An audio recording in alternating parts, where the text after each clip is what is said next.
Hey friends, so right here today in fabulous Las Vegas, Nevada, and we've come out to the Neon Museum here. We are right at the very top of Las Vegas Strip. We've gone past the main strip, we've gone past Fremont Street, and we're a little bit further up. When we come out, we've got this Neon Museum. It basically, as it says, is a museum dedicated to neon signs and things like that from Vegas and the surrounding area. So there's a lot of signs that are being restored in there. They take the signs, they restore them, and they get them up to a new standard, and then put them on display, which is pretty cool.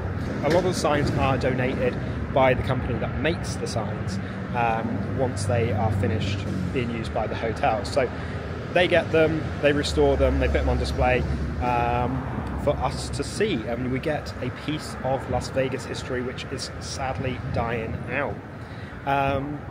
Because a lot of it is just screens nowadays. It's pretty sad, right? So tickets for this are $20 for an adult, and that's a daytime price. There's a separate nighttime price as well. If you are 7 to 17 years old, it's $10, and anyone under that is free. You'd also have military, veterans and things like that. Those are available as well. So I'm going to take you inside, walk you around the Neon Museum and just show you what this place is all about and take you through a tour of the history of Las Vegas. So if you guys do enjoy the video throughout, give us a thumbs up. Do appreciate it. It really does help us out a lot. It'd be great if you could hit the subscribe button and bell icon to be notified when we post all new videos. Let's head inside. So here is the main building of the Neon Museum, and it's quite a cool looking building overall.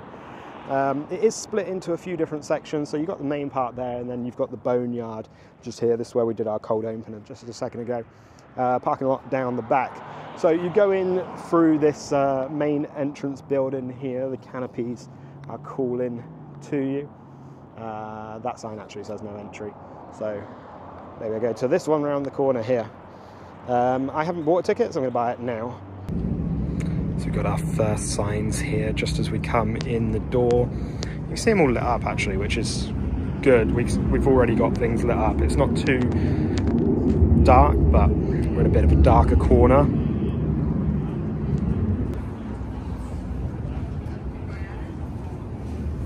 Ooh, we got a duck. La Concha as well. Area 51 at the back there. So they are all lit up already. It's just whether you can see them or not. It kind of makes sense as to why tickets are more expensive in the night.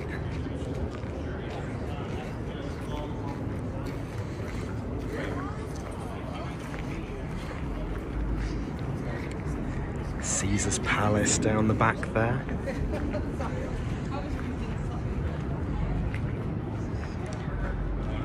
Massive Caesar's Palace sign.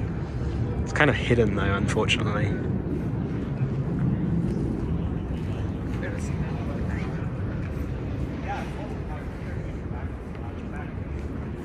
La Concha Motel. La Concha means shell in Spanish. Can you see the resemblance in the design to the edge of a clamshell? The La Concha Motel opened in 1961 and was designed by black architect Paul Revere Williams, and you can still see some of his other buildings in Las Vegas, such as residential areas of Berkeley Square and the Guardian Angel Cathedral. The motel was demolished in 2003, however the lobby building was saved and moved to become the Neon Museum's visitor centre, which you've just walked through. So we've just walked through the La Concha Hotel's entrance there. That's very cool. That would make sense as to why the sign is that shape.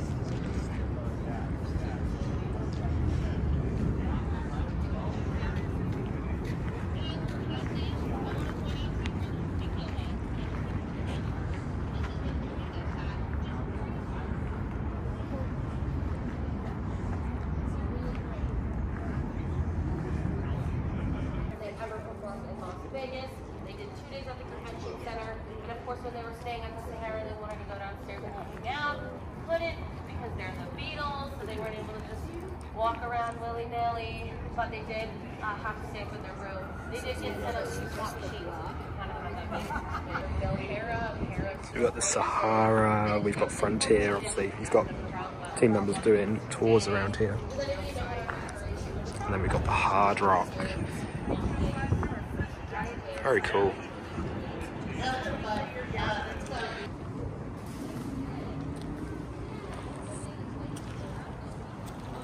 Moulin Rouge.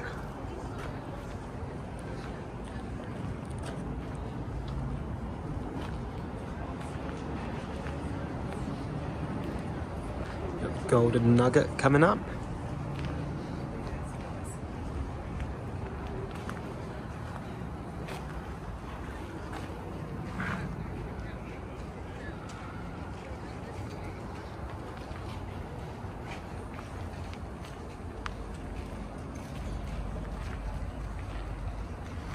Showboat. So all of these signs are donated to them from a company called Yesco, who actually manufacture the signs, and then they lease them to the hotels, casinos, and then they're responsible for maintaining them. So the Neon Museum gets them from there.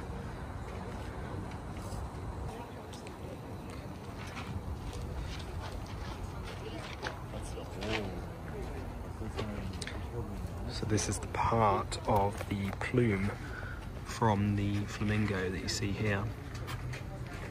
It's talking about the history of the flamingo being the 3rd resort to open. Others were like Wild West themed, so this was a little bit of a difference from that. And it was opened by Benjamin Siegel, who was a mobster.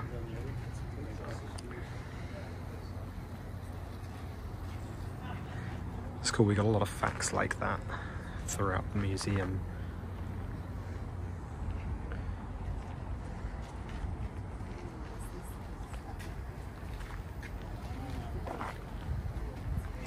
Fitzgerald's. Such a cool walk through history.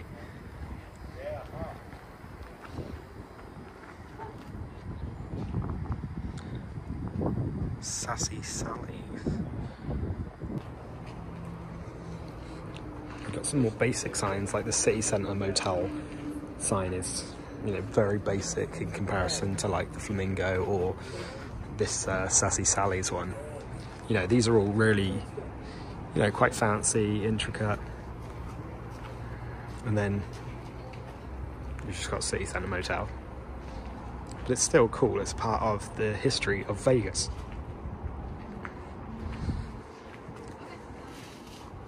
Some of them are a little bit worse for wear, and they've laid it out kind of like the Boneyard, which is where these neon signs would have gone to die, sadly. Plaza. You see it lit up as well. The Plaza Hotel and Casino is located in front of where the Las Vegas Railroad Depot was originally built. It was originally called the Union Plaza when it opened in 1971. Oh, there he is right there. Vic, Cowboy Vic. Oh, okay, there you go. Yeah.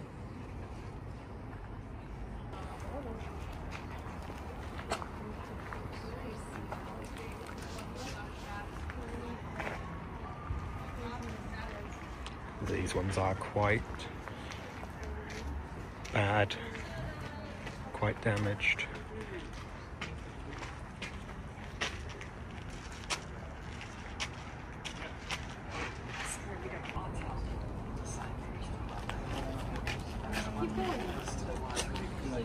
Algiers.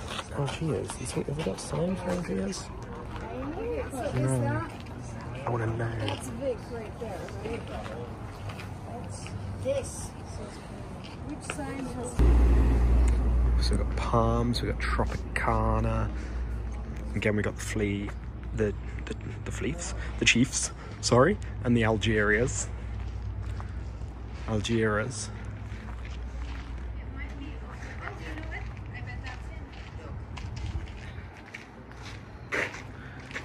Jackpot Motel as well.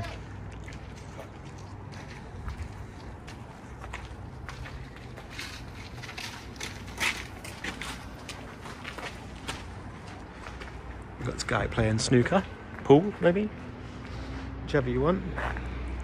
Mon Bel Ami Wedding Chapel. It is so cool walking through the history of the strip. And I would encourage you to talk to some of the employees here as well, because they've all got stories. I just asked somebody what her favourite sign was, and she said it was the Moulin Rouge sign, and she actually started telling me a story about the designer of that, who in turn also designed the Welcome to Fabulous Las Vegas, Nevada sign that is right at the other end of the strip, the one you have to take a picture of, next to the airport. So it's very cool, because there's only so much really that they can fit on here.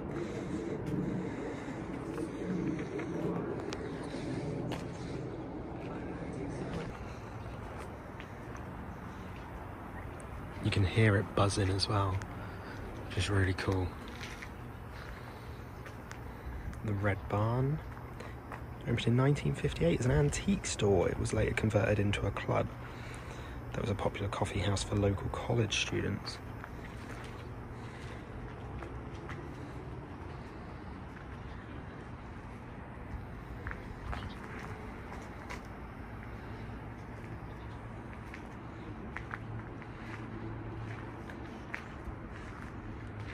Treasure Island. I'm going to read a sign on that in a minute, but I think that's one of the original like pirate skulls. And Treasure Island's completely lost its theming now, which is a travesty. The sign is just a T and an I. You've got like pirate ships outside, but it's not the same.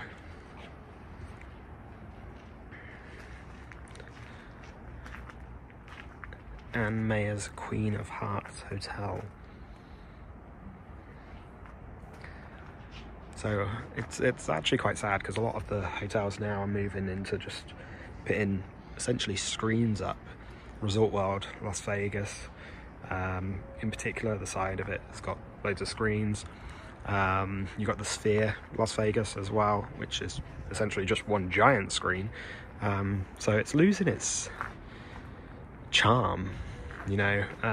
Talking to one of the employees earlier, he was saying how up at Fremont Street they're actually encouraged to have neon signs. They get tax breaks if they have neon, so that's very cool. Las Vegas Club Casino, Fox Theatre, wedding information.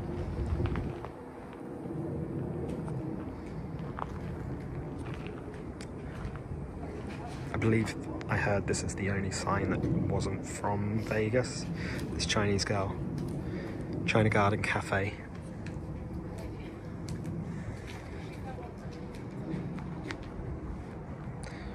It's the Treasure Island pirate from the other side. And they're saying here it was installed in 1993, and it was one half of two sides. Treasure Island was known for a Battle of the Buccaneer pirate show at the front of the property, and then it remained part of the sign for 10 years before being rebranded to TI. So sad.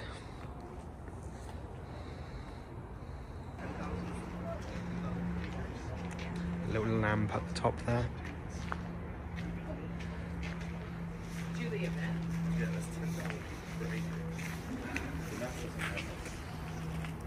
And then you've got the Stardust sign, the iconic Stardust sign.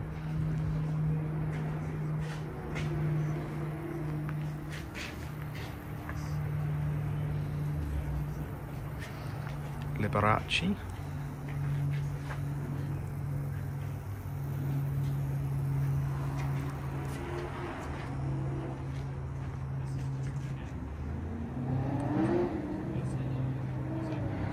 Yeah, it's quite cool. You've got loads of signs, some with neon, some without. But don't know if this will come up. You can hear the buzz.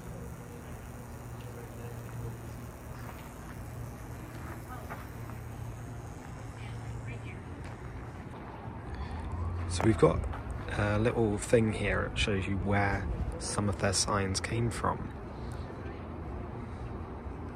parts of the strip, what hotels.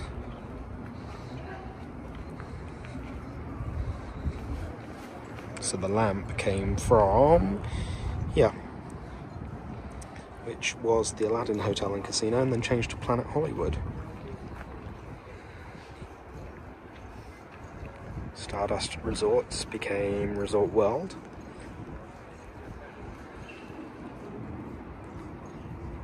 And Hard Rock's become Virgin Hotels. So we can't go into this area because these aren't really tied down in the same way that they are out there. They haven't managed to secure these properly. But we've got another Aladdin sign, like an Aladdin genie lamp just there. That's the original, I was just told. There's a whole bunch of stuff here. We go down here, they got a bit more from like Caesar's Palace and whatnot as well. Apologies if it is screwing with your eyes a little bit, it's also screwing with mine. You got a bit of McDonald's sign in there. Caesar's Palace is to the right hand side. Yeah, just so much here. And if I turn around, you've got this one, and then coming up, these are all tiles from donors to the museum.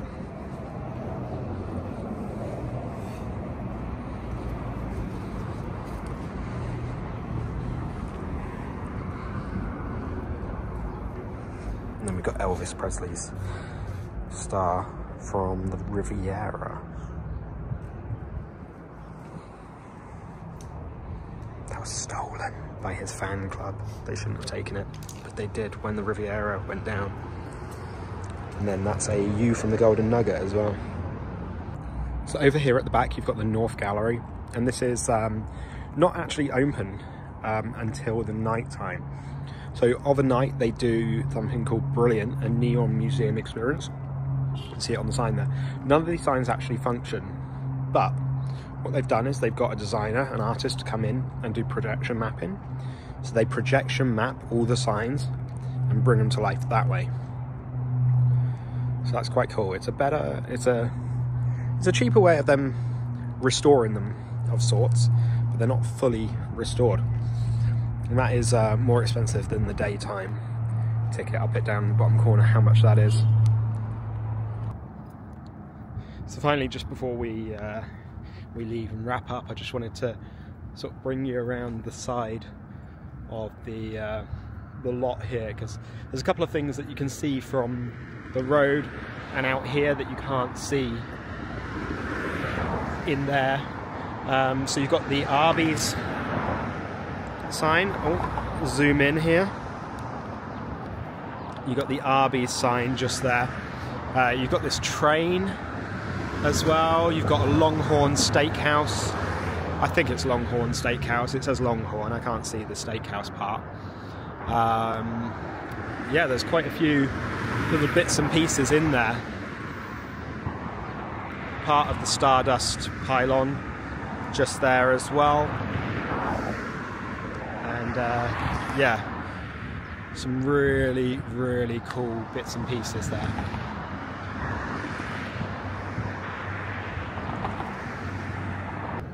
So that is the end of our time here at the Neon Museum in Las Vegas, and hopefully you guys enjoyed that and following along and seeing the history of Vegas. This is actually my second time coming to this museum. I first came back in 2018, so you're talking 6-7 years ago at this point. And I loved it then. It was fantastic. I loved seeing the history, all of these signs. It is iconically Vegas. There is no doubt about that. Every old film that you see, every history documentary you see on Vegas, you see neon signs. That is what Vegas is all about. So it's great to come out, and it's not too expensive either. They are a charity, so it's good to help them out. They're currently restoring 1 to 2 signs a year, so there's a few different signs to what I saw back when I first came here, and I just had a really good time going around. I would seriously recommend coming out here because it is a piece of Vegas history. There's so much history in that lot. So hopefully you guys did enjoy the video throughout, and if you did, give us a thumbs up. I do appreciate it. It really does help us out a lot, and it would be great if you could hit the subscribe button and bell icon to be notified when we post all new videos. We'll see you on the other side. Thanks.